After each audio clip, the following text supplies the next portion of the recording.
네, 안녕하십니까. 자, 전력공학 전기기사 2015년 3회 문제풀이를 시작하도록 하겠습니다. 여러분 교재를 보시면 21번이 되겠죠? 21번. 자, 21번. 기력발전소 내의 보조기 중 예비기를 가장 필요로 하는 것은 그랬는데요. 기력발전소 장치도를 한번 잠깐 그려보면 과열기가 있고 보일러가 있고 그 다음에 터빈이 있고 터빈 축에 발전기가 이렇게 달려 있습니다. 그 다음에 터빈 축에서 나온 증기를 복수기라고 있습니다. 복수기. 복수기에 순환해서 다시 얘를 급수 펌프를 통해서 이렇게 순환해 줍니다. 자, 무슨 소리냐? 처음에 보일러에다가 불을 이렇게 떼겠죠. 보일러에다 불을 떼는데 그 보일러에 물을 공급해 줘야 보일러에서 물을 끓여서 그 증기를 얻다가 터빈 측에다 보내고 터빈의 어떤 열 낙차, 증기의 낙차를 이용해서 발전기를 돌려주는 건데 이때 들어가는 얘를 급수를 얻다가 보일러에다 보충해주는 급수 펌프라고 합니다. 급수통이 있겠죠, 이렇게. 물론 급수통을 깨끗이 정제해서 사용한 물입니다. 그 물을 보일러 측에다 보내주고 보일러에서 불을 떼서 예를 들어서 보일러 증기를 예를 들어서 과열기를 통해서 온도를 약 580도 정도까지 올려줍니다. 증기의 온도를 이렇게 올려서 증기의 온도를 올려준 다음 여기 터빈 측에다가 복수라는 걸 달아놨는데 2차 측에다가 이 복수라는 게 뭐냐면 바닷물 심해 예를 들어서 뭐 한 4도씨 정도 되는 물을 순환을 시켜서 다시 버려버립니다. 이렇게 복수기에서는. 그러면 여기는 580도고 터빈 출구 측의 온도는 4도씨이기 때문에 예를 들어서 온도의 차이에 의해서 뭐가 되는 거죠? 증기가 온도 차이에 의해서 쭉 빠져나갈 거 아니야? 이렇게 빠져나가면서 터빈의 날개를 때려주는 겁니다. 그럼 터빈 날개가 돌아가면서 발전기가 발전하는 게 되는데 이 중에서 가장 전기를 많이 먹는 게 누구냐? 그 증기를 만들어내는 물량이 상당합니다. 그 증기의 양을 만들어내주는 게 결국은 뭐예요? 원천이 물이잖아. 그 물을 계속해서 공급해줘야 되는데 그때 가장 전력을 많이 소비하는 게 뭐냐? 이 급수를 공급해주는 보일러에 공급해주는 이 펌프가 가장 전기를 많이 소비한다. 그래서 기력발전소 내 보조기 중에서 예비기 중에서 가장 필요로 하는 것은 뭐냐 그랬을 때 급수 펌프가 됩니다. 그래서 답이 얘가 뭐예요? 2번이 됩니다. 2번. 그럼 22번을 좀 볼까요? 송전선로에서 변압기 유기전력에 의해 발생하는 고주파 중 3조파를 제거하기 위한 방법으로 가장 적당한 것은 그랬는데 우리나라는 이렇게 되어 있죠. 발전소가 있습니다. 발전기가 있고 발전기를 Y결선합니다. 그 Y결선한 것을 다시 얻다가 1차 측 변전소에다 보냅니다. 변전소에다 보내서 얘가 예를 들어서 22kV 정도밖에 발전이 되질 않습니다. 전압이. 걔를 변압기라는 텀을 통해서 22kV를 얼마로 7료가 됐든 3, 4, 5kV가 됐든 뭐 하는 거야? 승합해 주겠죠. 그 변압기를 무슨 결선해 놨느냐? 1차 측은 거기서 보면 2차 측이 되겠죠. 2차 측은 Y결선을 해놨고 3차 측을 델타 결선을 해놨습니다. 그러니까 델타 이렇게 Y결선을 해놨습니다. 델타 Y결선을 해서 이 Y결선을 통해서 어디로 가는 거야? 다시 다음 변전소가 있겠죠. 이렇게 다음 변전소가 있는데 다음 변전소에 가시면 또 이렇게 돼 있어요. Y결선, 그 다음에 변압기 3차 측을 이렇게 델타 결선해서 또 다음 변전소를 이렇게 보내주는 겁니다. 자, 이렇게 되어 있는데 요때 요 델타 결선을 해주면 뭐가 된다? 제3고조파가 제거된다. 왜? 위상의 차가 없기 때문에 위상의 차가 얼마예요? 얘는 다 각이 120도이기 때문에 어떤 고장에 의해서 또는 뭐 어떤 운전을 합니다. 예를 들어서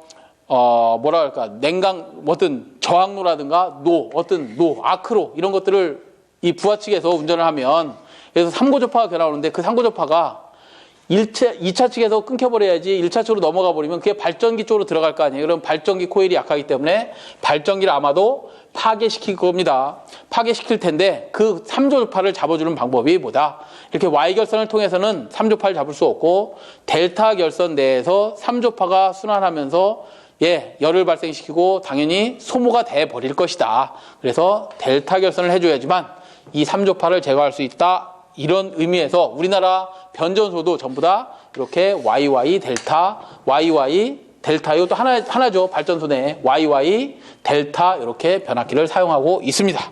그래서 델타 결선하면 된다. 답이 1번이 되겠고요.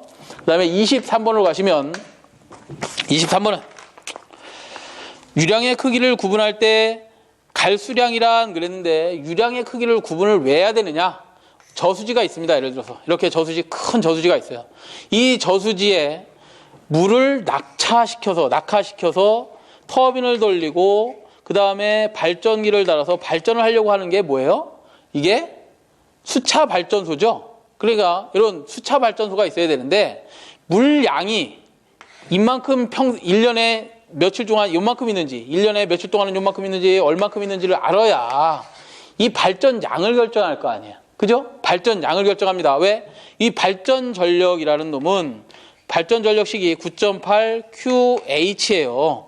9.8QH라는 게 뭐야? 이게 유량의 크기를 알아야 된단 말이야. 그래야 발전량을 결정할 거 아니야. 발전기의 발전량을 결정할 거 아니야. 여기다가 시간을 곱해야 킬로와트 아워 발전량이 나온다 이거예요. 요 H는 시간이 아닙니다. 유효 낙차지. 얼마큼 높이에 떨어뜨리냐 낙차지. 자, 그렇기 때문에 당연히 뭘 알아야 돼 우리는? 이 저수지의 유량을 알고 있어야 돼요. 유량을 알고 있어야 되는데 1년 365일 중에서 355일 동안은 비가 안 와. 갈수기야. 비가 안 와서 물이 요만큼밖에 안 된다 이겁니다. 그럼 얘가 뭐예요? 갈수기에 포함되는 이 저수지의 유량이 되는 것이고, 예를 들어서 1년 365일 중에 275일은 물이 요만큼밖에 없다. 그러면 얘를 우리는 뭐라고 하냐? 저수기라고 합니다. 그 다음에 풍수량은 정도 되려면 1년 365일 중에 185일 정도 돼야 얘를 이 정도 차 있어야 그래도 얘를 풍수량이다 그러고, 그 다음에 고수량 하면 95일로 되어 있나요? 예, 95일로 이렇게 되어 있습니다. 그래서 여기 보시면 갈수량에 해당하는 것은 어디냐 그랬는데 1년을 통하여 355일간은 요 이하로는 떨어지지 않는 양을 우리가 갈수량이라고 합니다. 그래서 답이 몇 번이 되겠어요? 1번이 됩니다. 갈, 저, 평, 풍수량 95일, 고수량은 1년에 몇 번? 3에서 4회. 그 다음에 홍수량이 또 있어. 홍수량은 3년에 1회 정도 이렇게 정하고 있습니다. 자, 그 다음에 24번 갈까요? 24번. 전압 V1kV에 대한 퍼센트 리액턴스 값이 X%Y이고 전압 V2에 대한 퍼센트 리액턴스 값이 X%2라고 할 때 이들 관계식으로 옳은 것을 찾으시오 그랬어요. 무슨 소리냐 이거죠. 이런 거네요. 자, 우리가 퍼센트 임피던스를 결정해 보시오. 얘를 Z1이라고 했을 때 퍼센트 임피던스를 결정하는 식은 상전압을 100%로 봤을 때 뭐의 차예요? 전압 강화의 차. 걔를 임피던스 전압이라 해서 우리가 ZI라고 했습니다. 이것을 얘는 볼트고 얘는 암페어하고 이것을 우리가 킬로볼트로 바꾸고 KVA로 바꿔서 계산을 해봤더니 얘가 어떻게 나왔었지? 10V 자승분의 PZ이라고 나왔었죠. 이때 전압은 킬로볼트고 이때 P는 킬로볼트 암페어라고 주어졌고 얘는 옴입니다. 이렇게 됐다. 결국은 퍼센트 Z1이라는 놈은 전압의 자승, 이게 완전 1차측 전압이죠. 전압의 자승에 어떻게 되고 있어요? 반비례하고 있죠. 이렇게 반비례합니다. 전압의 자승에 반비례하는데 얘를 뭘로 구하라 그랬어요? 새로운 리액턴스 값, 어떤 새로운 리액턴스 값으로 구할 때 얘들을 비교해봐라 이거예요. 그러면 X%Z2는 당연히 V2의 자승에 반비례하고 있었을 거 아니에요? 그럴 때 얘를 물어본 거 아니야? 얘 물어본 건가요? 퍼센트 X1을 물어봤으니까 얘들을 이렇게 구해본다면 얘 퍼센트 X2가 넘어가면서 얘가 넘어가면서 얘를 구하는 겁니다. 그러면 얘가 어떻게 되는 거지? 퍼센트 Z2가 이렇게 곱해지는 거죠. 그럼 퍼센트 Z1은 이렇게 퍼센트 Z1은 이렇게 구해지겠네. 그러면 얘네들 번분수로 풀면 어떻게 되는 거지? 이렇게 V1의 자승분의 V2의 자승에다가 퍼센트 Z2니까 당연히 얘를 우리는 책에서 자승을 밖으로 이렇게 빼냈네요. 그죠? V1분의 V2. 그 다음에 얘를 퍼센트 Z를 어떻게 했어? R은 무시한 X값으로만 그냥 표기했잖아요. 그죠? 퍼센트 x2다. 이렇게만 표기했고 얘도 r을 무시한 퍼센트 x1으로만 이렇게 표시한 거죠. 답이 몇 번에 있는 거예요? 3번에 있더라. 좀 어려운가요? 이런 거예요, 이런 거. 퍼센트 z1을 구해보시오. 새로운 퍼센트 z1, 어떤 변한 새로운 퍼센트 z1을 구하는데 퍼센트 z2의 b는 어떻게 되는데 b는 어떻게 되는데 얘는 v1의 자승에 반비례했을 거고 얘는 v2의 자승에 반비례하고 있었잖아. 얘를 구하라 그랬으니까 당연히 얘는 얼리 넘어가고 1리 넘어가고 그러면 얘가 퍼센트 z2가 되는 것이고 이건 법문으로 풀어줬더니 이렇게 나왔다는 거죠. 예, 어려운 게 아니라 여러분들이 헷갈려서 그렇습니다. 숫자가 조금 헷갈리긴 한데 3번 어찌됐든 이렇게 보시고 그 다음에 25번으로 가죠. 25번 보호계정기의 반환시 정환시 특성을 물어봤습니다. 반환시 특성이 뭐고 반환시 정환시 특성이 뭐냐 물어봤는데 보호계정기의 옆에 특성을 시간 특성 곡선을 좀 그려놓으십시오. 가로축을 전류 I로 하고 세로축을 T, 세이크 시간으로 한다면 무슨 소리냐? 전류가 0점이다 그러면 고장 전류가 0점이다 그러면 계정기가 동작한다 안 한다? 안 하겠죠. 근데 일부 고장 전류가 요만큼이 생겼다. 고장 전류가 요만큼이 생겼어. 그러면 즉시 계정기를 동작시키게 만드는 계정기가 있다. 걔가 뭐냐? 순시 계정기라고 합니다. 다시요. 시간에 관계없이 일정한 고장 전류 이상이 들어오면 즉시 동작하는 계정기가 뭐라고요? 순시 계정기. 그 다음에 어느 전류 이상이 되긴 했는데 즉시 동작시키지 않고 계전기를 세팅을 해놓습니다. 1초 있다가 동작해라 그러는 얘는 뭐예요? 시간을 정해준 정한시 계정기라고 있습니다. 정한시 계정기. 그 다음에 전류가 커지면 빨리 동작하고 전류가 커지면 전류가 이만큼 커졌어. 이만큼 커지면 빨리 동작하고 전류가 이만큼 느려졌어요. 작아. 그럴 때는 어떻게 하라는 거야? 천천히 동작하는 시간이 천천히 동작하라는 반환시 계정기가 있습니다. 다시 반환식 특성을 갖고 있다가 일정 전류 이상이 되면 정한시성 특성을 갖는 계정기가 있는데 얘를 우리는 반환시성 정한시 계정기라고 합니다. 반환시성 무슨 계정기? 정한시 계정기라고 합니다. 얘는 무슨 계정기라고 했어요? 반환시. 그러니까 얘를 본다면 반환시 정한시 특성은 그랬는데 4번에 보시면 동작 전류가 적으면 동작 전류가 적은 동안에는 동작 전류가 커질수록 동작 시간이 짧아지고 그러네요. 동작 전류가 커지면 동작 시간이 짧아지고 어떤 전류 이상이 되면 동작 전류 크기에 관계없이 일정한 시간이 됐을 때 동작하는 계정기를 물어봤는데 그래서 답이 4번이 되는 거죠. 말이 좀 헷갈리네요. 그죠? 결론은 동작 전류가 크면 빨리 동작하고 동작 전류가 작으면 천천히 동작하다가 어떤 일정한 시간이 되면 동작하는 계정기 반환시성 정한시 계정기다. 그렇게 답하시면 되겠죠? 자, 그 다음에 26번으로 갈까요? 26번. 투트라인 22.9kV Y 가공 배전 선로에서 주 공급 선로의 정전 사고 시 예비 전원 선로로 자동 절안되는 계획이 자동 절안 계획이라고 돼 있네. 그죠? 부하를 어떻게 하는 거야, 우리가? 선로를 부하를 넘겨주는 거잖아. 다른 선로로. 그러니까 얘를 뭐라고 한다?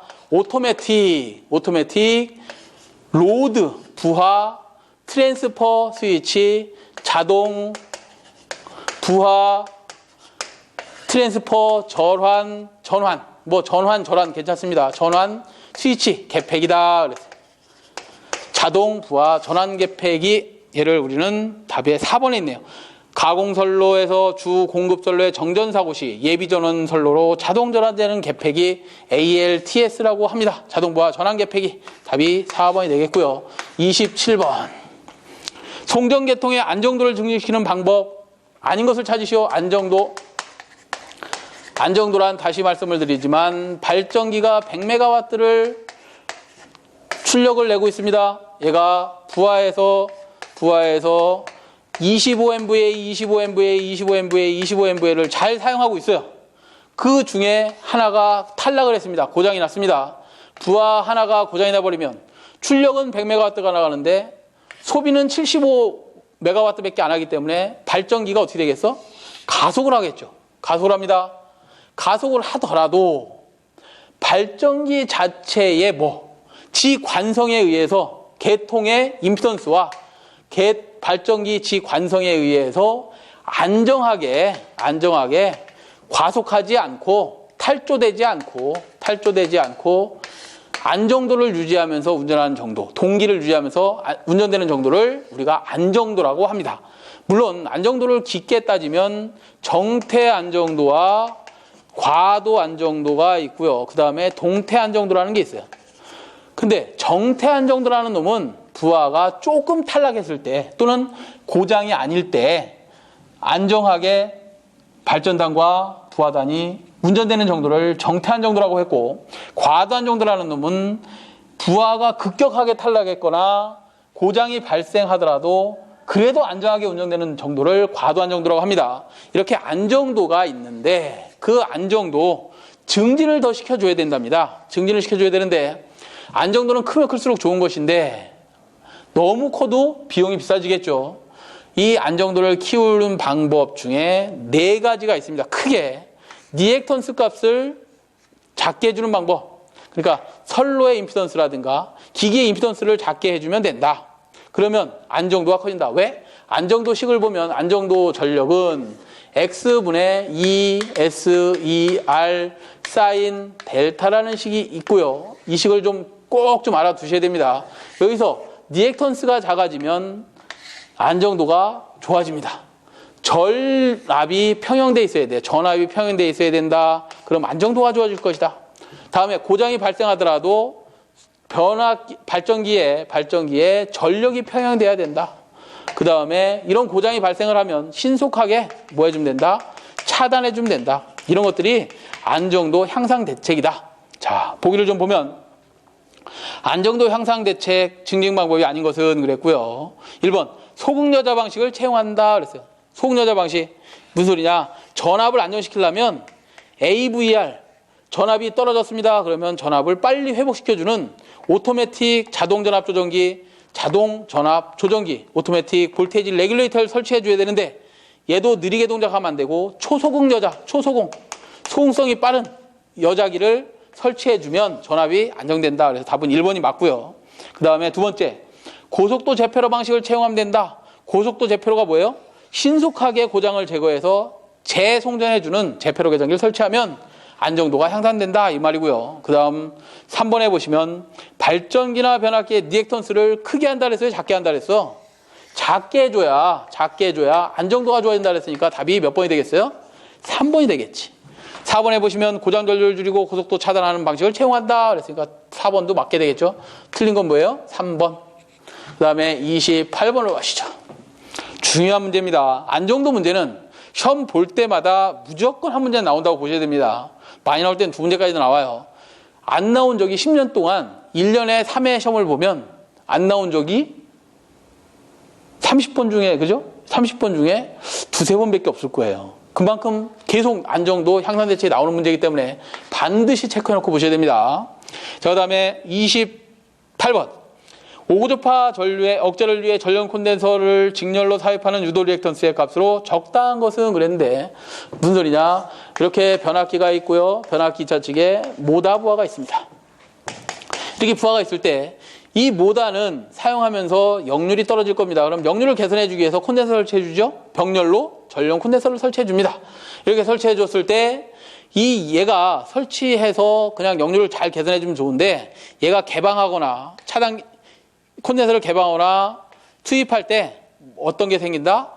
고조파가 같이 겨나옵니다. 그 고조파를 5고조파 겨나오는데 이 5고조파를 제거하기 위해서 직렬 리액터라는 놈을 설치해 줍니다. 직렬 리액터를 설치해 줘야 된다. 그 직렬 리액터의 용량을 결정하는데 용량은 어떻게 결정하느냐? 이렇게 결정한답니다.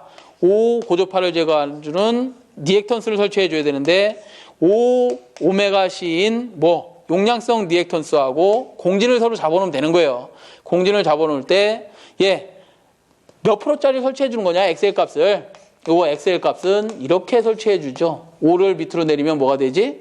5 뭐가 되는 거예요? 5 25분의 1이 되고 얘가 오메가 C는 XC잖아요. XC분의 1이니까 얘가 어떻게 되냐면 얘가 0.04가 나오나? 0.04가 나옵니다. xc분의 1이 되죠. 0.04라는 것은 몇 프로짜리? 4%짜리를 설치해주면 됩니다. 그랬어요. 근데 4%가 있어요, 없어요? 없어. 왜 없어요? 이 4%는 넣으면 이론적으로는 4%지만 실제 주파수 변동을 고려해서 몇 프로짜리 설치해줘야 된다? 6%짜리를 설치해줘야 됩니다. 6%짜리. 실기시험에도 잘 나오죠? 실기에도. 실제 몇 프로짜리 설치해줘야 되는데 뭐에? 콘덴서 용량에 6%짜리를 설치해줘야 된다라고 되어 있습니다. 그래서 답이 1번이 됩니다. 이렇게 전용 콘덴서를 설치했으면 직렬 리액터를 반드시 직렬로 설치해줘야 되는데 걔가 6%짜리 설치하면 된다. 자, 그랬고요. 29번. 송전계통의 중성점을 직접 접지할 경우에 관계가 없는 것을 찾으시오. 그랬어요. 직접 접지를 한번 해보자. 자, 중성점을 직접 접지합니다. 직접 접지하면 일선 지락 고장이 발생했을 때 그 지락 전류가 이렇게 타고 올라갈 때 그 지락 전류의 크기가 얼마? 3I0의 지락 전류가 이렇게 타고 올라갈 겁니다. 그럼 이 지락 전류가 큰데, 지락 전류가 대단히 큰 겁니다. 가장 큽니다. 우리가 델타 결선, 그 다음에 뭐 저항부터 그럴까요? Y 결선에 저항 접지가 있었고, 그 다음에 Y 결선에 소 리액터 접지 계통이 있었고, 델타 결선이 이렇게 있는데, 그 지락 전류가 가장 큰 게 누구예요? 직접 접지 계통입니다. 근데 왜 직접 접지 계통을 우리나라는 했느냐? 이 큰 전류에 의해서 여기다가 CT를 달아서 전류의 값을 검출해내서 여기다가 보호계전기 OCGR 같은 거, OCGR, 오버 커런트 그라운드 릴레이, 지락 과전류 계전기, 지락 과전류 계전기를 설치해서 큰 전류가 들어왔네. 검출해내면 되니까 보호계전기 적용도 적당하고 좋습니다. 이렇게 Y결선을 우리나라는 해놨습니다. 직접 접지 계통을 해놨는데 그때 관계가 없는 것을 찾으시오. 2번부터 보면 계전기 동작이 확실하다. 왜? 지락 전류가 크기 때문에 계전기 동작이 확실하다. 3번에 보시면 보기 3번 기기의 절연 수준이 저감된다. 왜 그런 거죠? 그러니까 일선 지락이 고장이 생겼을 때 대지에 지락된 거기 때문에 지락된 상의 전압은 이론적으로 0V가 되겠지. 0V가 되고요. 그 다음 건전한 상의 전압은 유효접지 계통에 포함되어 있는 겁니다. 유효접지. 자, 우리가 유효접지도 좀 아셔야 되는데 유효접지란 우리나라 계통의 전체 기기 용량의 3분의 1 정도를 대지에 직접 접지해 놓은 것을 우리가 유효접지라고 하는데 유효접지의 정의를 보면 일선 지락 고장이 발생했을 때 나머지 건전한 상에 전위가 상승되겠죠? 전위가 상승되는데 그 전위 상승이 대지전압, 평상시 Y전압이라고 하죠. 대지전압의 1.3배 이하가 되도록 1.3배 이하가 되도록 접지의 임피던스를 조절해서 접지한 방식을 유효접지라고 합니다. 그 유효접지 범위 안에 들어가게 해놨기 때문에 전위 상승이 각 쌍의 전위 상승이 몇 배밖에 안 된다는 거야. 80%밖에 전위가 상승되지 않더라. 원래 여기 100V가 흐를 수 있는데 80%밖에 전위 상승이 안 되니까 뭐예요? 결국 80V밖에 전위가 더 걸리지 않는다. 그럼 절연을 강화할 필요가 있다 없다? 없다라는 얘기지. 그래서 우리나라는 이렇게 직접 접지를 하면 3번처럼 기기의 절연 수준을 저감할 수가 있더라 이 말이에요. 그 다음에 네 번째 단절연 변압기를 사용할 수가 있다. 왜? 직접 접지를 해놓으면 이론적으로 대지에 직접 접지 해놨을 거 아니에요. 이렇게 여기가 0V면 여기도 이론적으로는 0V다.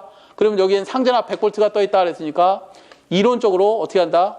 계단적으로 이렇게 단계적으로 절연하는 방식이 채택이 가능하더라. 이게 4번의 이유고요. 그 다음에 1번 보시면 과도 안정도가 증진된다 그랬는데 과도 안정도는 직접 접지가 가장 좋지 않습니다. 과도 안정도가 가장 좋은 것은 소리액터 접지 계통이에요. 소리액터 접지 계통에서 과도 안정도가 가장 좋고요.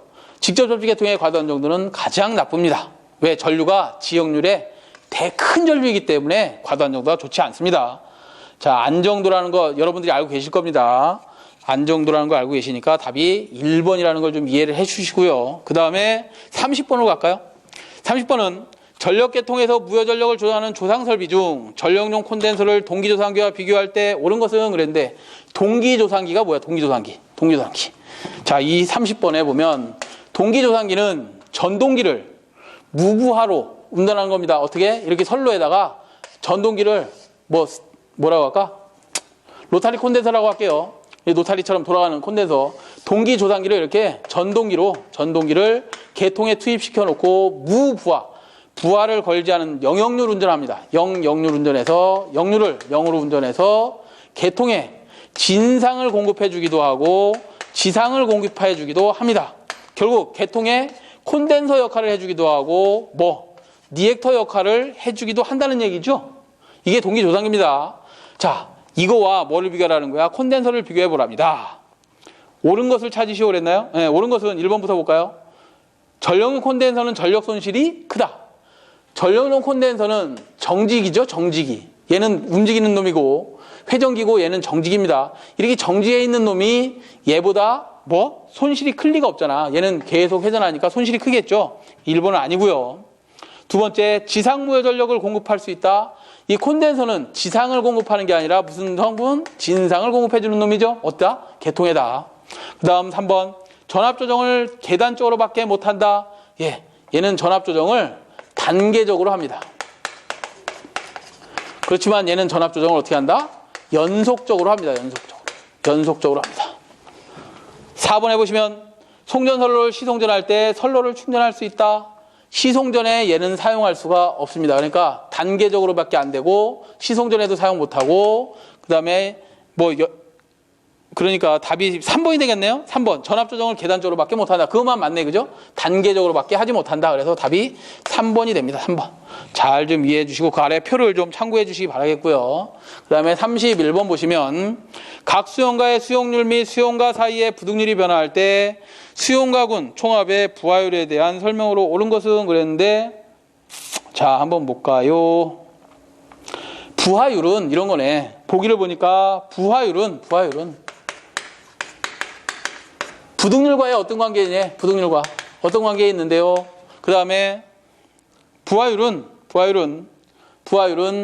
수용률과는 어떤 관계에 있는데, 수용률과 서로 비례하냐 반비례하냐 이걸 물어보는 거죠. 부하율은 공식이 어떻게 되지? 부하율은 공식이 여러분들 외우셨죠? 최대 전력분의 평균 전력의 비를 뭐라고 해요? 부하율이라고 하죠. 그 다음에 우리가 부등률은 어떻게 하죠? 부등률은 공식이 부등률은 각 수용가 최대 전력의 합을 뭘로 나눈 거다? 합성 최대 전력으로 나눈 거죠. 최대 전력으로 나눈 것이다. 얘는 1보다 항상 크거나 같다. 그랬고요. 그 다음에 수용률이라는 식이 있지. 수용률이라는 식이 있습니다. 수용률은 어떻게 되죠? 설비용량분의 그 다음에 뭐가 돼? 각수요 최대 전력이 되는 거죠. 각수요 최대 전력의 비가 됩니다.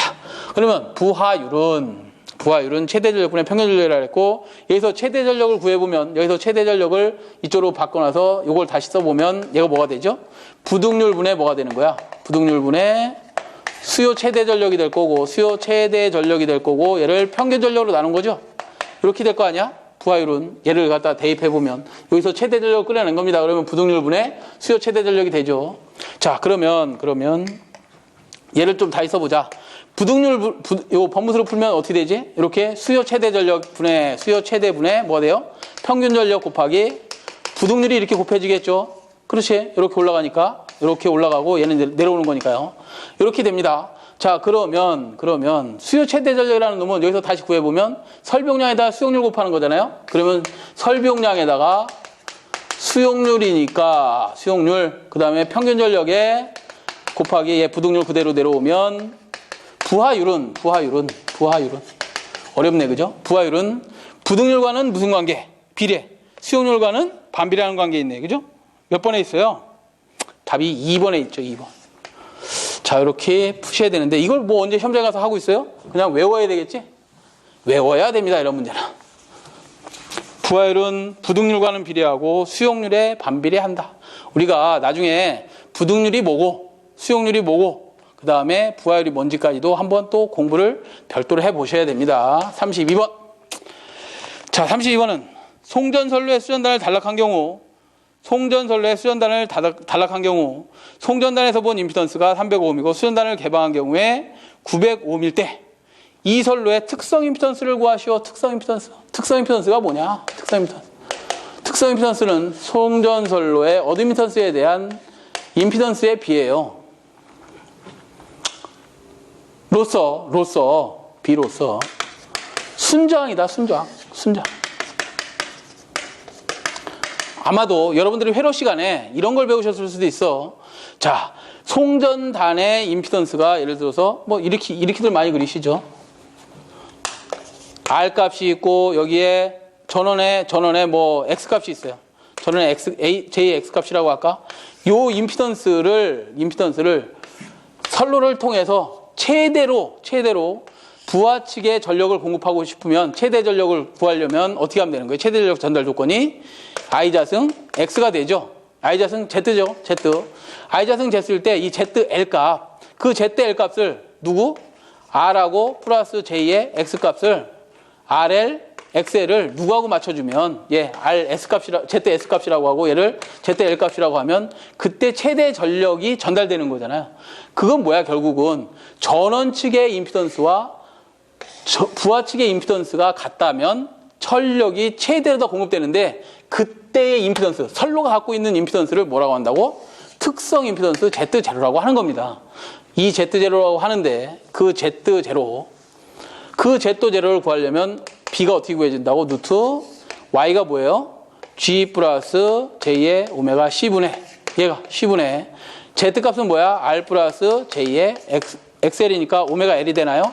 그러면 송전선로에서는 R과 G가 무시된다. 저항값이 작고 콘덕턴스 값이 작으니 무시되면 J오메가 지워지면 결국 얘는 뭐만 남아요? C분의 L이 남을 것이다. 순저항이라 했으니까 단위는 ohm이 될 것이다. 얘를 선로의 특성 임피던스라고 하는데 그 특성 임피던스를 구해보시오 그랬습니다. 구해보는데 어떻게 주어졌어요? 문제처럼 이렇게 주어졌네. 그냥 Y값이 주어지고 Z값이 주어져 버렸네. 그죠? 이랬을 때 이 값이 주어질 수도 있습니다. C값, 정전용량 값이 주어질 수도 있고 리액턴스 값이 주어질 수 있어요. 요게로 주어졌느냐 이거로 주어졌느냐 봤더니 이거로 주어졌어. 그러면 저기다 그냥 대입만 하시면 되겠네요. 대입만 하는데 어드미턴스 값이 얼마로 주어졌어요? 어드미턴스 값이 수전단을 개방한 경우에 905. 걔가 어드미턴스지. 어드미턴스. 직렬 임피던스는 뭐야? 선로가 갖고 있는 임피던스. 걔가 305mm를 주었어요. 305mm에다가 어드미턴스 단위 한번 보시겠어요? 단위 보시면 수전단을 개방한 경우에 905mm라고 줬어. 어드미턴스는 단위가 뭐죠? 모지 뭐. 그러니까 얘를 어떻게 해줘야 돼? 역술치 해줘야지만 뭐가 되는 거죠? 900분의 1로 이렇게 해줘야 되겠지? 그러면 루트 뭐가 되는 거예요? 93 뭐 어쩌고저쩌고 이걸 법문수로 이렇게 풀어 제끼면 93, 27 뭐 어쩌고저쩌고 해서 풀어보시면 걔가 519.625ohm이 되더라. 이렇게 구해진다. 그래서 답이 4번이 되겠네. 4번. 단위 조심하셔야 됩니다. 자, 그 다음에 33번으로 갈까요? 송전단 전압이 3.4kV, 수전단 전압이 3kV인 배전선로의 수전단의 부하를 끊었을 경우 수전단 전압이 3.2kV로 되었다면 전압 변동률을 구하시오 그랬습니다. 자, 무슨 소리야? 이런 거죠. 자, 송전단이 있습니다. 소스 측이라고 할게요. 서브스테이션 변전소가 있고 그 다음에 수용과의 변압기가 있습니다. 자, 이렇게 됐을 때 우리가 여기서 전압을 VS를 줬어요. 송전단에 전압을 줬는데 VR에서 90V를 받고 얘는 100V를 줬어. 그러면 여기 선로에서 전압 강화가 몇 볼트 생긴 거예요? 10V가 생긴 거 아니에요? 다시요. 송전단에서 100을 줬습니다. 수전단에서 90 받았어. 그러면 전압 강화는 얼마 생긴 거예요? 10. 그럼 얘는 전압 강화입니다. 예를 들어서 전압 강화율을 구해봐라. 대리를 구해봐라. 그러면 송전단 전압, 수전단 전압을 100으로 기준 잡았을 때 송전단 전압에서 누구 뺀 거? 수전단 전압을 뺐을 때의 전압 강화 10V를 넣어주면 걔가 몇 프로 되는 거야? 전압 강화가 10%가 되는 걸 거 아니에요. 이건 전압 강화율이고 전압 변동률의 개념은 뭐냐면 이렇게 VR을 사용할 때 90밖에 못 쓰고 있다 이럴 때 얘는 2차 측에 전부하를 걸었을 때 90V를 쓰는 거예요. 근데 얘가 만약에 예를 들어서 무부하가 됐어. 무부하. 부하를 다 끊어버리면 약간 전압이 상승하죠. 전압이 상승할 때의 전압을 무부하 전압이라고 하자고. 그러면 V20에서 V2N을 빼면 걔가 뭐가 되는 거예요? 전압 변동이 되는 거죠. 전압 변동이 생긴 겁니다. 90V 무부하 시에 전압이 약간 올라갔다 그랬으니까 큰 전압에서 전격 전압 빼버리면 2차 직계 전격 전압 빼버리면 몇 볼트가 나오겠지. 걔를 전압 변동이라고 합니다. 그걸 100분율로 나타내버려. 100분율로 나타낼 때 입실로는 어떻게 한다? V2N 전격 전압 2차 측의 전부하 전압을 100%로 봤을 때 무부하 전압 마이너스 전부하 전압의 B죠. 이게 전압 변동률입니다. 그러니까 전부하 전압이 얼마 걸렸다는 거야. 여기서 2차 측 수전단 전압이 얼마? 3kV 분에 얘가 무부하로 됐더니 3.2kV 마이너스 3kV 곱하기 100%가 됐답니다. 그러면 당연히 얘가 전압 변동률이 구해지는데 얘가 얼마라고요? 3번에 답이 있네요. 이렇게 구해라. 전압 변동률을 구하라 그랬는지 강하율을 구하라 그랬는지 정확히 하셔야 된다. 33번. 34번 푸차례인가요? 저게 3번이네 이게. 그죠? 33번. 그 다음에 34번을 푸차례. 자, 34번. 송전선로의 코로나 방지의 가장 효과적인 방법은 그랬어요. 코로나. 지직 코로나. 이 코로나는 왜 일어나는 거야? 어떤 선로에 AC 전압, AC가 뭐예요? 교류 전압 21.1kV 이상을 가하면 공기의 절연이 1cm당의 공기의 절연이 파괴되는 걸 뭐라 그래요? 코로나 현상이라고 하죠. 이 코로나 현상인데, 그러면 이 전압을 높여주면 1cm당의 공기의 절연이 덜 파괴가 되겠네. 그러니까 코로나가 덜 일어난다는 얘기죠. 얘를 우리가 무슨 전압이라고 한다? 코로나 개시 전압이라고 하는데 그 개시 전압을 높여주면 될 것이다.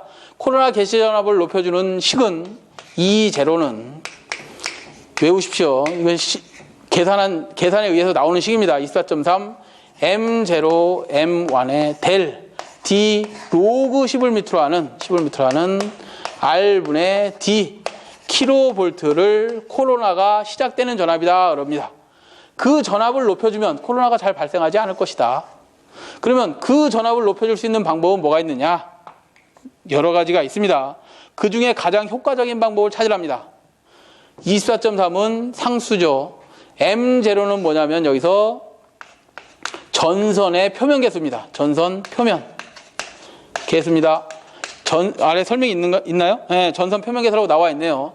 M0는 전선의 표면 개수이기 때문에 얘는 전선이 이미 설치가 되어 있는 거기 때문에 우리가 단선을 사용할 거냐 연선을 사용할 거냐 차이기 때문에 이거는 어떻게 할 수가 없습니다. 우리나라는 345라든가 765, 154 이런 것들은 전부 다 전압이 높기 때문에 단선을 사용할 수 없고 연선을 사용합니다. 연선을 사용할 수밖에 없는 거고요. M1은 일기계수입니다. 여기 1, 날씨계수죠. 일기계수.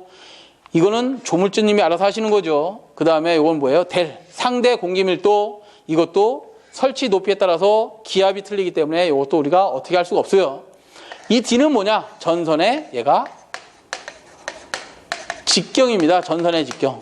얘를 크게 한다면 얘도 커지는 거죠. 코로나 개시전압이 커집니다. 전선의 직경을 크게 하는 방법이 뭐냐? 그럼 철탑이 있으면 그 철탑에 이딴만한 전선 달면 되겠네. 그죠? 철탑보다 더 두꺼운 전선 달아? 이렇게 할 수는 없으니 얘를 어떻게 하자고? 얘를 4개든 6개든 8개든 쪼갠 뭐를 사용하자고?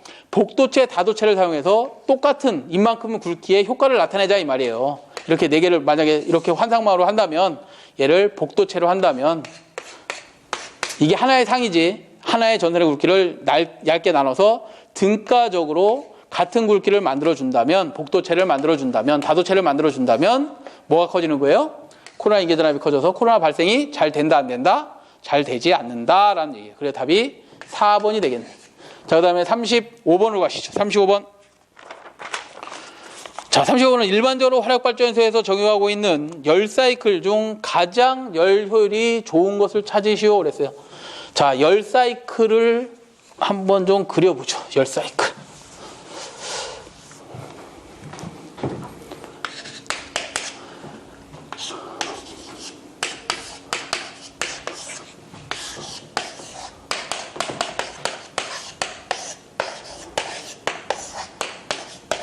자, 이런 사이클이 있다고 한번 해볼까요? 자, 이게 뭐냐면 보일러에서 불을 떼서 급수가 들어오는 것을 급수를 대표줍니다. 뭐 여기엔 당연히 뭐 드럼도 있고 뭐 하강관도 있고 여러 가지가 있습니다. 다 뺐습니다.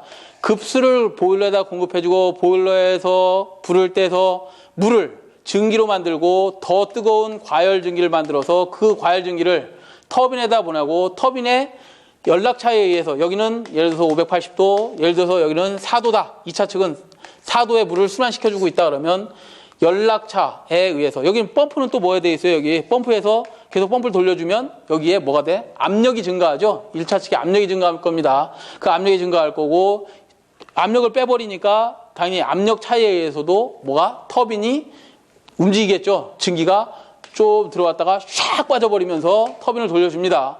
자, 요게 열 사이클인데, 요걸 우리가 기본적으로 사용하는 얘를 랭킨 사이클이라고 합니다. 랭킨 사이클인데, 이 랭킨 사이클 중에서 자, 이렇게 되어 있네요. 여기에는 일반적으로 화력발전소에서 적용하고 있는 열 사이클 중 가장 열효율이 좋은 것을 찾아라 그랬는데, 우리나라 발전소는 이렇게 되어 있지가 않고 터빈을 한 번만 운전시켜서 그 뜨거운 증기, 어렵게 돈 비싸게 들여가지고 만들어낸 증기를 그냥 버리지 않습니다. 그냥 버리지 않고 어떻게 하냐면 2차 측에 터빈 하나 더 답니다. 터빈 하나 더 달아서 얘를 그 터빈에서 일하고 나온 증기를, 얘 같은 축이야. 다 이렇게 하나에 물린 겁니다. 발전기가. 축 샤프트 길이가 한 50m 이상 됩니다. 막. 이렇게 샤프트가 있고 여기에 한번 터빈을 돌리고 난 증기를 그대로 다 뽑아서 이렇게 보일러에 다시 보내주고 그 증기를 1차 측에 다시 이렇게 보내줍니다. 얘를 뭐 하는 거냐? 열을 다시 한번 증기에다 가해주는 거를 우리가 재열 사이클이라고 합니다. 그럼 온도가 또 올라갔으니까 맨 1차 측의 터빈 말고 2차 측 터빈도 일을 열심히 잘 할 수 있겠죠. 이렇게 되어 있습니다.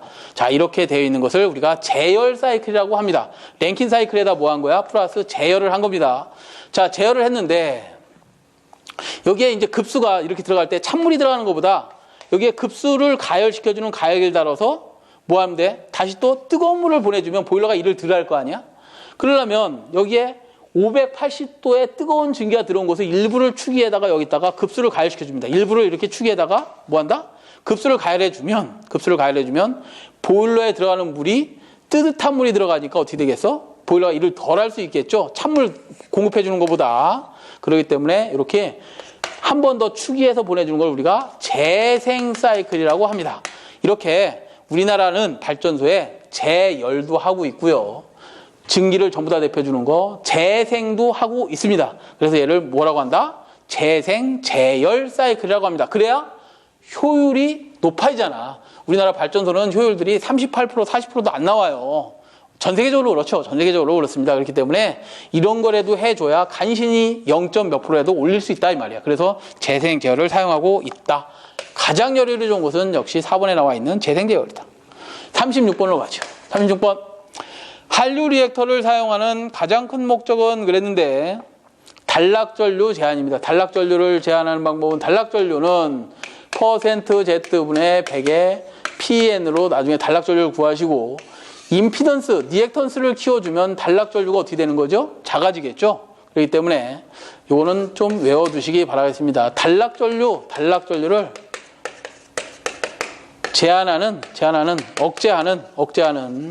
억제하는 대책이 여러 가지가 있습니다. 여러 가지가 있는데 그 중에서도 단락전류를 제한하려면 첫 번째 고임피던스 기기를 사용하면 됩니다. 고임피던스. 그러니까 퍼센트 임피던스를 크게 해주면 얘가 작아지는 거잖아요. 그죠? 단락전류가 IS도 마찬가지잖아. IS는 %Z분의 100의 IA니까 얘를 키워주면 단락전류가 작아지는 거죠. 고임피던스 기기를 채용하면 되고요.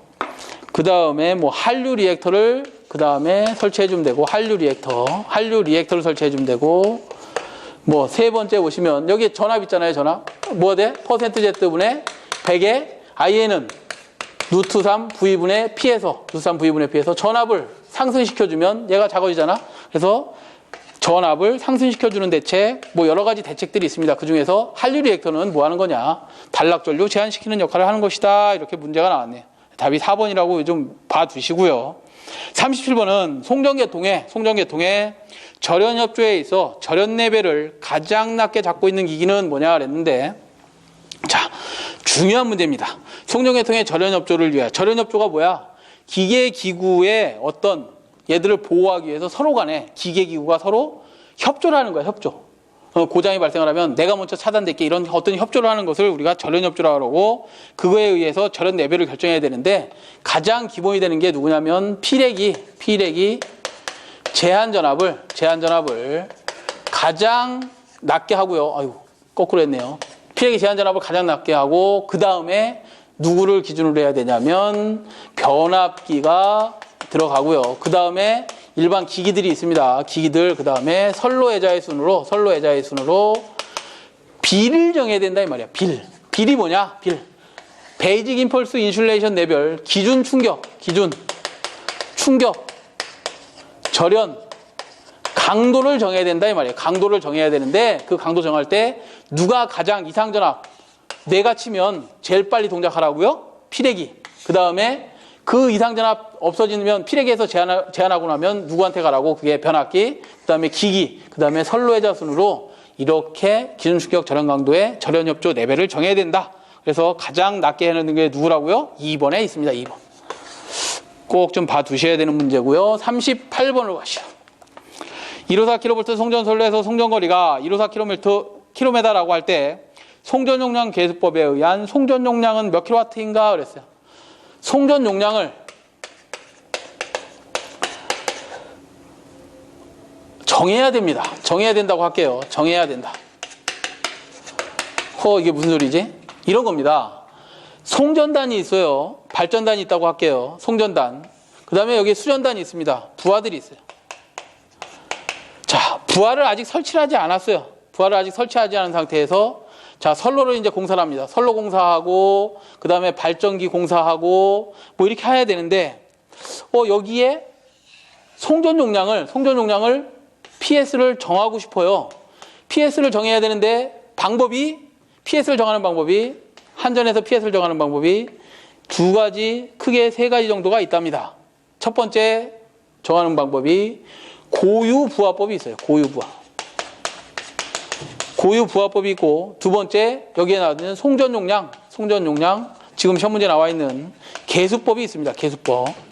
그 다음에 세 번째 알프레드 스틸식에서 알프레드 스틸이 뭐지? 스틸식이 뭐예요? 전압의 크기를 결정하는 식 V는 5.5의 루트 0.6인가요? 0.6 L 플러스 100분의 P인가?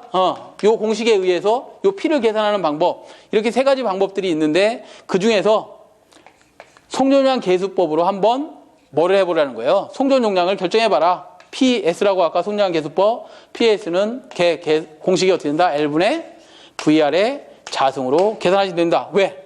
수전단에서 아직 부하가 크기가 결정이 안 됐으니 송전선로의 길이 그 다음에 얘가 예를 들어서 전압을 154kV다 송전받고 싶다 그러면 154kV에 대한 그 계수를 내가 표로 다 정해줄 테니 네가 송전용 계수법에 의해서 송전용을 결정해봐라 이겁니다. 그럼 송전용 계수가 얼마 주어졌어요? 여기서 154kV에서 송전용 계수가 1200이랍니다. 1200에다가 전체 선로의 길이는 얼마?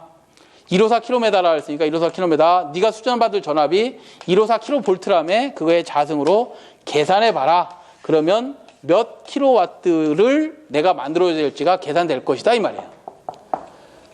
송전 용량을 결정할 때 한전 측에서 송전 용량을 결정할 때 고유부하법으로 할 것인지 고유부하법은 이런 거였죠. PS를 고유부하법이라고 한다면 어떻게 한다고? Z0 얘가 뭐예요? 분의 VR의 자승으로 결정하겠다. Z0가 뭐였어? 루트 C분의 L 선로가 갖고 있는 고유의 임피던스 분의 수전단에서 받아야 될 전압으로 나눠줘서 내가 송전용량을 결정할지 아니면 선로의 길이 가지고 내가 송전용량을 결정할지 수전단 전압을 얼마로 네가 결정할 거니까 그 선로의 길이 다 포함해서 내가 송전용량을 결정할지를 결정하는 식 중에 하나가 2번이 시험에 나왔다 이 말이에요. 2번이 이렇게 나와 있다 이 말이죠. 그래서 이걸 계산하면 얼마? 184,800kW가 되겠네요. 그래서 답이 4번이 된다 이 말이에요. 자, 그 다음 39번으로 가시죠. 39번은 송전계통에서 절연협조의 기본이 되는 것은 그랬는데 똑같은 문제 아닌가요? 어떤 거하고? 37번하고 똑같은 문제가 나왔네. 피레기죠, 피레기를 가장 기본으로 해서 어떻게 한다고? 37번 좀 참고하시면 피레기를 기준으로 TR, 그 다음에 일반 기기들, CB, 차단기 이런 것들을 얘기하는 겁니다. 그 다음에 선로 애자 순으로 정한다. 기본은 누구라고요? 피레기다. 피레기 제한전압 3번. 그 다음에 40번을 보시면 40번은 투투나인 22,900V Y 결선된 자가용 수전 설비의 계기용 변압기에 2차 측 전격 전압은 그랬는데 자, 이렇게 되어 있습니다. 변압기가 있습니다. 22,900V랍니다. 그 다음에 2차 측 여기다가 무슨 소리냐? PT는 왜 설치하는 건지를 먼저 알으셔야 되지, 여러분들이. 자, PT를 1차 측에다가 PT를 설치한답니다. PT를 이렇게 병렬로 설치한답니다. PT를 설치하는데 이 PT가 뭐예요? 포텐셜 트랜스포머. 전압을 어떻게 하는 거야? 1차 측의 전압을 2차 측으로 변환하는 거죠. 변환하는 이유가 뭐지? 여기 22,900V가 있어, 여기에. 1차 측에 22,900V가 이렇게 전압을 사용하고 있어요. 그러면 여기다가 지금 내가 이 전압을 쓰다 보니 전압이 떨어질 수도 있고 올라갈 수도 있는데 그 전압을 측정하려면 계기를 22,900V에 맞는 계기를 우리 방만한 거를 설치해야 된다 이 말이에요.